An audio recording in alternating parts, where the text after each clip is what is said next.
the Locked On Podcast Network, your team every day.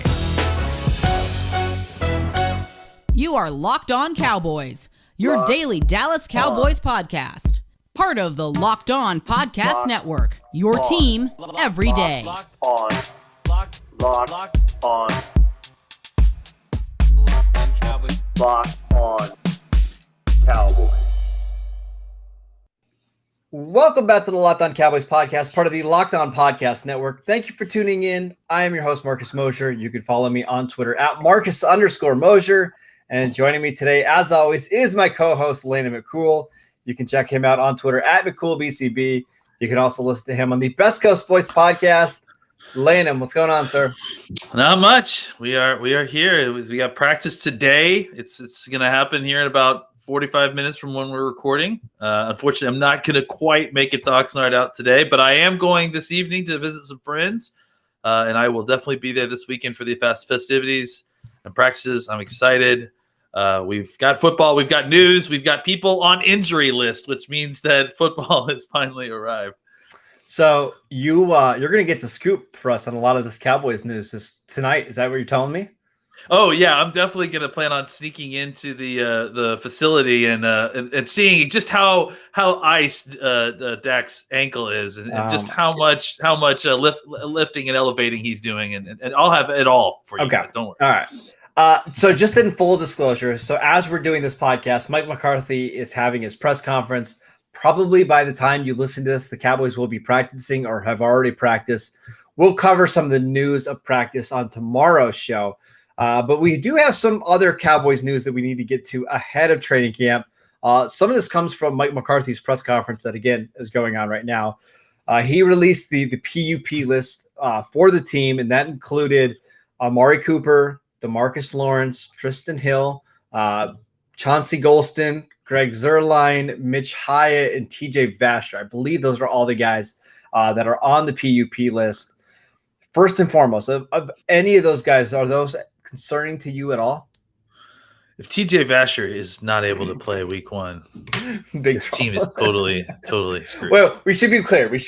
If you are on the PUP list now, that does not mean that you are missing time during the regular season. Teams can pull players off the PUP list at any point in time. This just allows them to basically, they can have some extra roster spots if needed.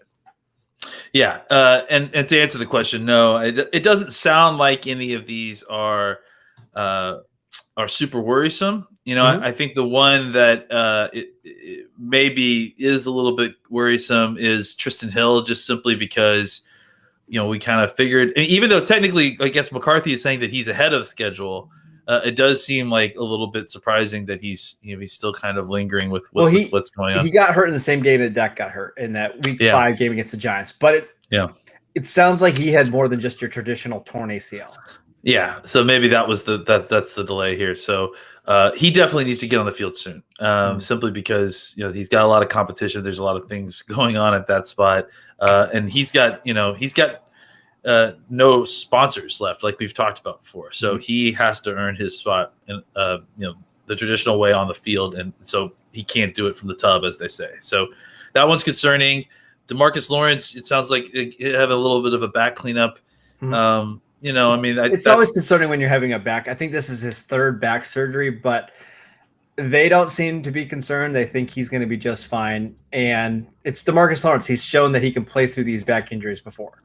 Yeah, and honestly, I don't.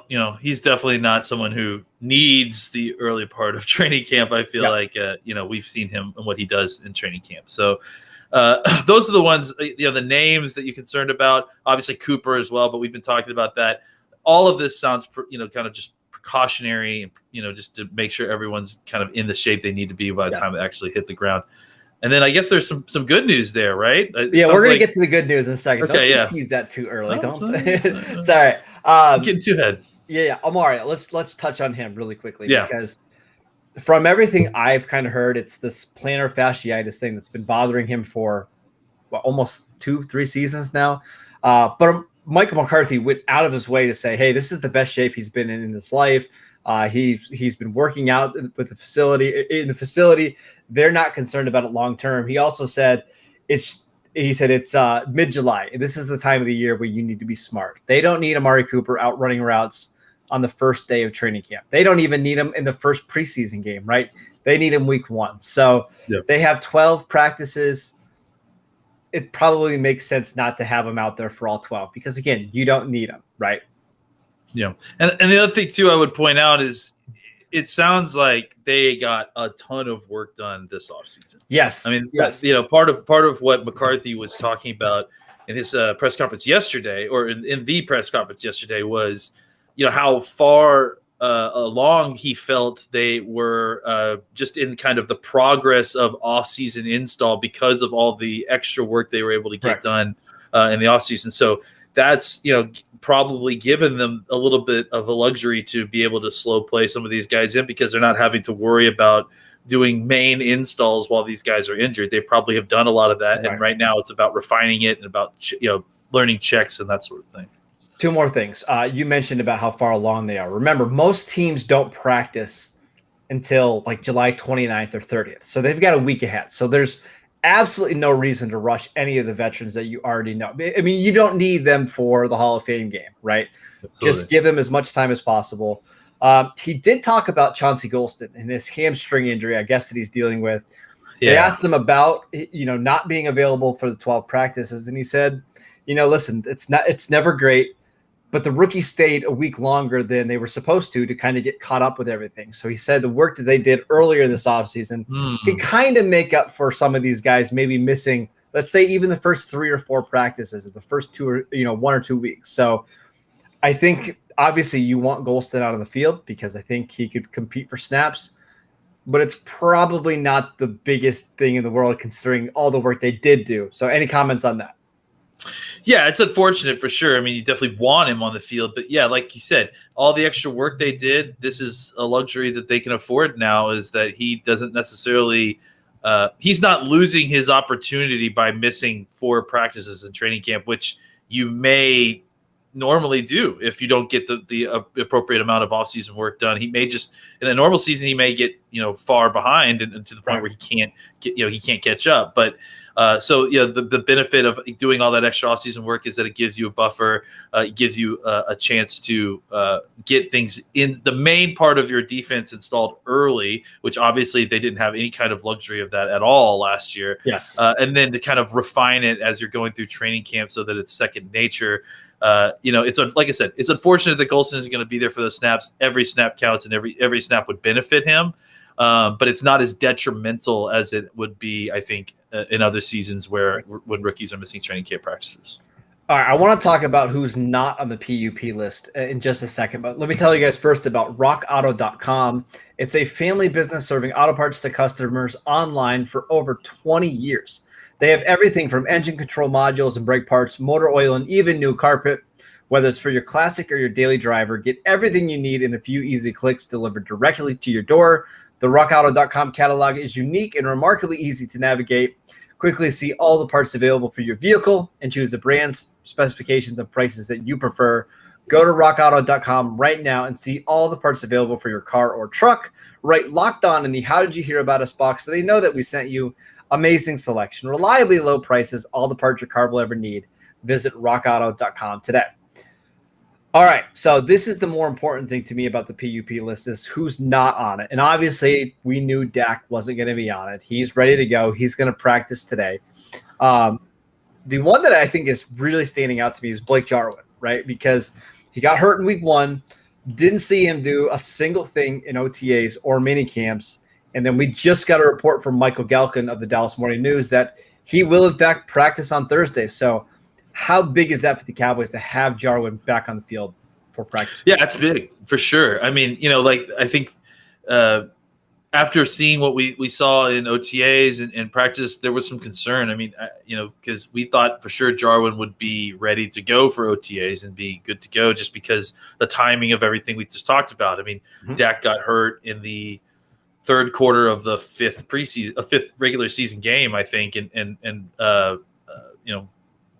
the other spots that people are getting injured was kind of in that area, like the 3 to 6 game where he saw some of these other people fall, including Tristan Hill. And some of the other guys, and they have all come back, right? And, and Jarwin, who gets injured in the first game, wasn't quite ready for OTA practices when we started seeing mini camps and OTAs coming in. So that was a little bit concerning because, he was a little bit he should have been ahead of them.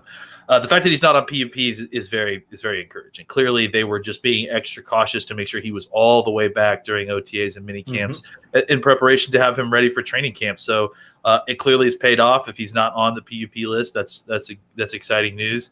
And I'm very excited about the position. I'm excited to see what he has to do. I mean, I think we saw even last year, what the position what opportunities can be provided for the position with all the other wide receiver talent that's going around. So I think he's ready to have a career year. We've been waiting for a breakout year for him, and I think that he probably sat on the sideline last year and watched what was happening on the offense and watched his running mate getting like 600 plus yards receiving and 4 touchdowns and going, man, that definitely could be me. And I'm excited to see what the two of them, frankly, can do at the tight end position this next year. Yeah, again, we're not going to panic about guys not being available for the first couple of days of practice. But in Jarwin's case, it's really, really encouraging to see him ready to go. Because now I would have to believe by week 1 of the regular season, he should be at 100% or very, very close to it. Couple other guys, Tyron Smith, Lyle Collins, Zach Martin. How encouraging is it we knew that these guys weren't going to be on PUP because they practice in mini camps and OTAs, but having them all available, ready for practice 1, how big of a deal is that? Confirmation is great. Just like, we hear a lot of stuff and not all of it always pans out to be true. So it's still kind of good to get confirmation. Hey, this guy is not put on a list. He's ready to go. There's obviously been lots of talk about the off-season surgery that Tyron Smith had and the weight loss that the LC has gone through.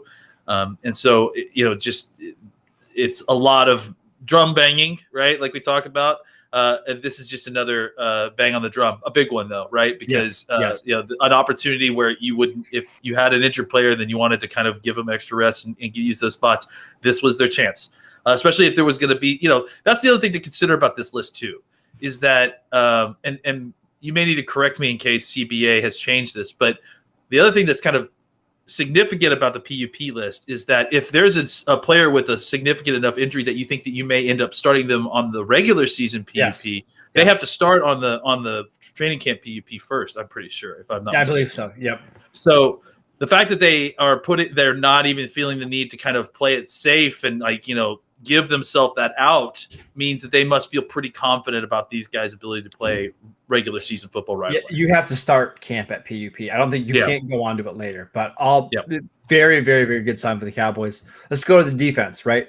No Donovan Wilson on the PUP. We actually touched on him yesterday in our safety preview. Didn't do much during mini camps and OTAs for whatever reason. Sounded like he was dealing with an injury. He's ready to go.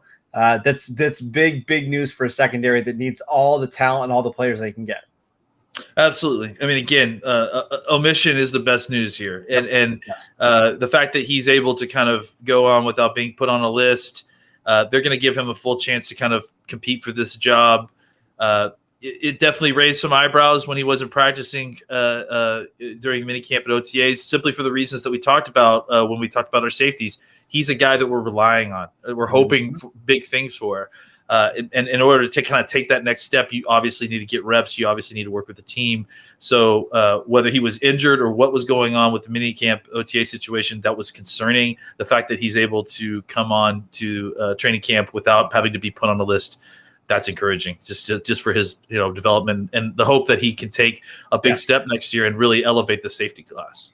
Last one, Boss Man Fat, not on the PUP list. I think he got himself in shape and he's ready to go for camp. We figured this was going to have to happen, but again, good news. But good to confirm, we hoped it was going to happen, but Fat is in his name, so you want to make sure he's more Boss Man than Fat for sure. Any other takeaways from Mike McCarthy's press conference yesterday, Jerry Jones's press conference yesterday?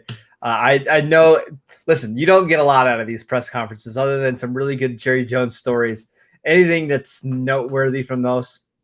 I mean, there's a lot of stuff that's noteworthy in the pantheon of Cowboys lore. I think if there's lots to talk about, if you're still interested in rehashing the Jerry versus Jimmy conversations from 25 years ago, there's a lot of fodder in there. And look, I'm not poo-pooing that, because honestly, it's part of the team's history. It is fascinating. It is. All these people are still alive, and to see them kind of deal with egos now that they're all in Hall of Fames and all very successful it's kind of like it's like that old VH1 show or Behind the Music, right, where you're kind of finally getting a peek back to what happened back then.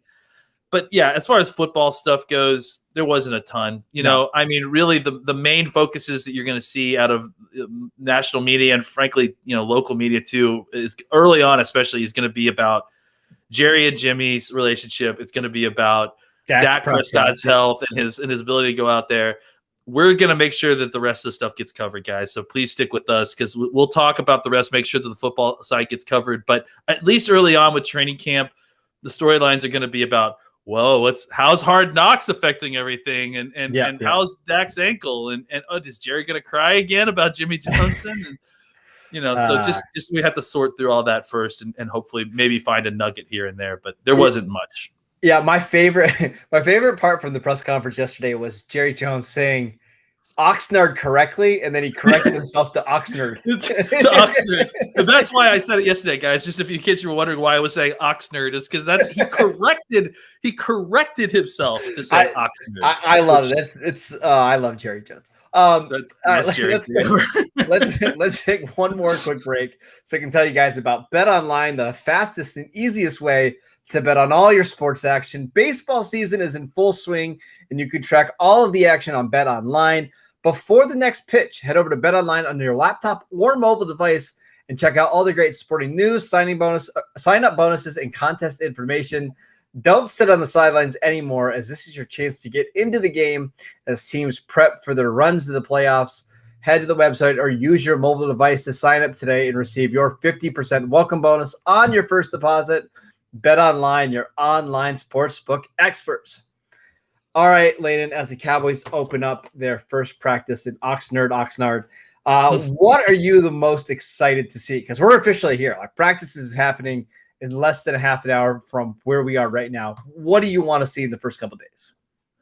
Well, I mean, I think, very basic stuff up front. I mean, I hate to be like this. I mean, I think it'll get more particular as we get further along. But, the front end questions are, what does a McCarthy training camp practice look like? Yeah. We talked about this a little bit. We've seen 10 seasons, or at least I've seen at least 10 seasons of training camp with Jason Garrett. And this is my first training camp with non-Jason Garrett head coach. So I'm excited to see just kind of the pace difference, the way things are arranged. It's I know it may not seem like it makes a lot of difference, but it kind of does, because it tells you the priorities of the coach based on what they have very limited time on the field. So the things that they put in there and the order in which they go in is very, very scripted. And I think that's, one of the ways that you can tell the intentions of this front office and this coaching staff. So how the practices are structured, where are they spending the most time? And then things that are just kind of general, we need to know about our team things, like, what's the starting defense look like? Mm-hmm. Who's rotating in at linebacker? Who's getting the most reps at defensive tackle? What's the cornerback situation look like up front, opposite of Trayvon Diggs? Just simple, almost housekeeping type things that, we just need to get confirmed with our eyes and at least kind of see exactly, this is all information the Cowboys have had this whole time. They're just not, doing it very much to share it with us. We need to catch up to that first. And then from that, kind of have a conversation about, okay, well, why is it this way? Why did they decide to put Anthony Brown as the cornerback to opposite Trayvon Diggs? Why is Leighton and Jalen, starting at linebacker over Parsons right away? Yep. Yeah, exactly. All those things. So I think we need to see what the situation is first, because right now we haven't had anything confirmed in a long time, and we've been basically in radio silence for the Cowboys. We'll get a lot of that confirmed, and then once we do, that's when we can start digging a little deeper to find out the why behind all those decisions. Just stay healthy. Like, that's honestly the most important thing to me, because you can't really win a Super Bowl in training camp, but you can lose it depending on injuries. Yeah. Right? Yeah. Don't get these guys injured. even if it means going a little slower in practice and maybe not having the tempo or pace that you'd hope, just keep these guys healthy for the games that matter. It's always the thing I hate the most about this time of year. I hate scrolling through Twitter and like just hoping that no injuries popped up. Oh, it's the absolute worst. So stay healthy. I think on the field, outside of that, you nailed it, right? I want to see the linebacker rotations. I want to see who's stepping up as that second cornerback, whether it's Bossman Fat, Kelvin Joseph, whether it's Anthony Brown. I want to see if Nahshon Wright can continue his strong offseason. And then I want to see, like, okay, who's the wide receiver for? Is Cedric Wilson stepping up? Is Noah Brown taking that job? Is one of the, the young guys, Brandon Smith, Semi Fahoku, or one of those guys, shining out practice after practice? Those are all things that I want to keep an eye on. So we'll be back on Friday to talk about any big news that comes out of the first training camp practice. I think both you and I expect it to be a relatively not big news practice, right? Like it's probably going to be a lot of walkthrough, getting guys up to speed. I kind of hope that it doesn't have a lot of news coming from it, right? Because if we get big news, it's probably bad news, right? The old no news is good news situation here. That's the way I'm treating training camp anymore. So hopefully everything goes well. We'll continue to fill you guys all in on everything that's happening out in training camp, out in Oxnard. So make sure you guys are following Landon on Twitter at NicoleBCB. You can follow the show at Locked On Cowboys. I'm at Marcus _Mosher, and we'll see you next time.